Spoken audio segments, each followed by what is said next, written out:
দর্শক, ভারত পাকিস্তান যুদ্ধ পরিস্থিতি বিষয়ে বিস্তারিত জানাতে ভারত থেকে সরাসরি যুক্ত হচ্ছেন আন্তর্জাতিক সম্পর্ক বিশ্লেষক ডক্টর অয়নজিৎ সেন। ডক্টর অয়নজিৎ, ভারতের হামলার প্রতিক্রিয়ায় পাকিস্তান সেনাবাহিনীকে পাল্টা জবাব দেওয়ার অনুমোদন দিয়েছে দেশটির সরকার। শেষ পর্যন্ত ভারত পাকিস্তান পরিপূর্ণরূপে যুদ্ধেই জড়িয়ে পড়ল কিনা এই বিষয়ে আপনার বিশ্লেষণ জানতে চাই। দেখুন, প্রাথমিকভাবে ভারত যে আক্রমণটা করেছে সেটা পেহেলগামে যে সন্ত্রাসবাদীদের আক্রমণটা হয়, যেটাতে 26 জনের মৃত্যু হয়, সেটারই জন্য গতকাল ভারত এই আক্রমণটা চালায়।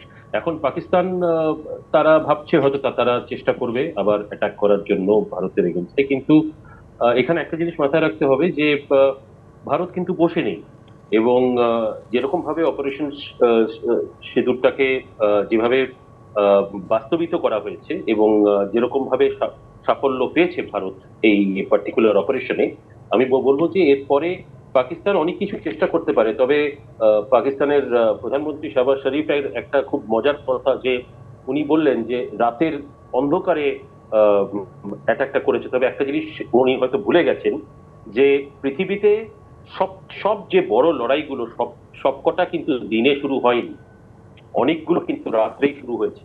কারণ এটাকে স্ট্র্যাটেজি বলে। উনি একটা দেশের প্রধানমন্ত্রী হয়ে যদি এইটুকুও না জানেন তাহলে আর কিছু বলার নেই, কারণ ওই দেশ তো এমনিও সন্ত্রাসী দেশ। কেন এই জন্য বলবো, কেন এই আজকে ভারত যে পাকিস্তানকে আক্রমণ করলো, সেটা দায়টা কার? দায়টা পাকিস্তানের সরকারের। তার থেকেও বড় হচ্ছে দায়টা পাকিস্তানের আর্মি চিফের, যার দৌলতে এই অ্যাটাকটা করানো হয়েছে ভারতের উপরে। আজকে যদি এই অ্যাটাকটা পেহেলগামে না হতো তাহলে আজকে কোনো অসুবিধাই হতো না, কোনো ভারত করে কিছু করতো না। যেরকম আপনি যে সম্ভাবনার কথা বলছেন আমাদেরকে ডক্টর অয়নজিৎ, যুদ্ধ যদি বেঁধেই যায় তাহলে পরিণতি আসলে কি হতে পারে বলে আপনি মনে করেন? এই যুদ্ধ থামানোর এখন আসলে আমরা যে পরিস্থিতিতে আছি সেখানে কোনো উপায় আছে কিনা?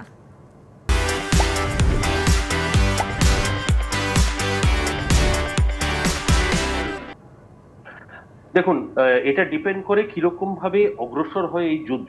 এখন ধরুন পাকিস্তান যদি অ্যাটাক করে, এরপরে তারপরে ভারত আর বসে থাকবে না, ভারত এখন অ্যাটাক করবে। তখন পুরোপুরি যখন যুদ্ধটা শুরু হয়ে যাবে, যদি সেটা হয়, তাহলে একটা জিনিস মাথায় রাখতে হবে, ভারত কিন্তু মিলিটারিলি যদি আমরা দেখি, তাহলে কিন্তু আমি ভারতীয় বলেই খালি বলছি না, কিন্তু আমি যদি একজন বিশ্লেষক হিসেবে যদি জিনিসটা দেখি, তাহলে কিন্তু মিলিটারি ওয়াইজ ভারত কিন্তু অনেক এগিয়ে আছে পাকিস্তানের থেকে। কেননা পাকিস্তানের কাছে সেই অর্থে মিলিটারি ইকুইপমেন্টস এর থেকেও বেশি যে কথাটা ওরা ইনোভে মার্কেটিং করে চালাবার চেষ্টা করছে, সেটা হচ্ছে যে তাদের কাছে নিউক্লিয়ার ব্যাপার আছে। কিন্তু এটা মাথায় রাখতে হবে যে ভারতের কাছেও অনেকগুলোই আছে, পরিমাণটা পাকিস্তানের থেকেও বেশি।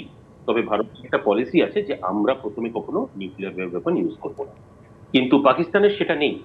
পাকিস্তানের এই জন্য নেই কারণ পাকিস্তানে আলটিমেটলি এই সন্ত্রাসবাদীদেরই রাজ চলে, তাদের মধ্যে থেকেই পুরো জিনিসটা, কারণ এটা একেবারে একটা সন্ত্রাসবাদী দেশে পরিণত হয়েছে। না হলে কিন্তু দক্ষিণ এশিয়াটা খুব সুন্দর করে মৈত্রীর সঙ্গে খুব ভালোভাবে একে অপরের সঙ্গে সম্পর্ক রেখে চলতে পারত।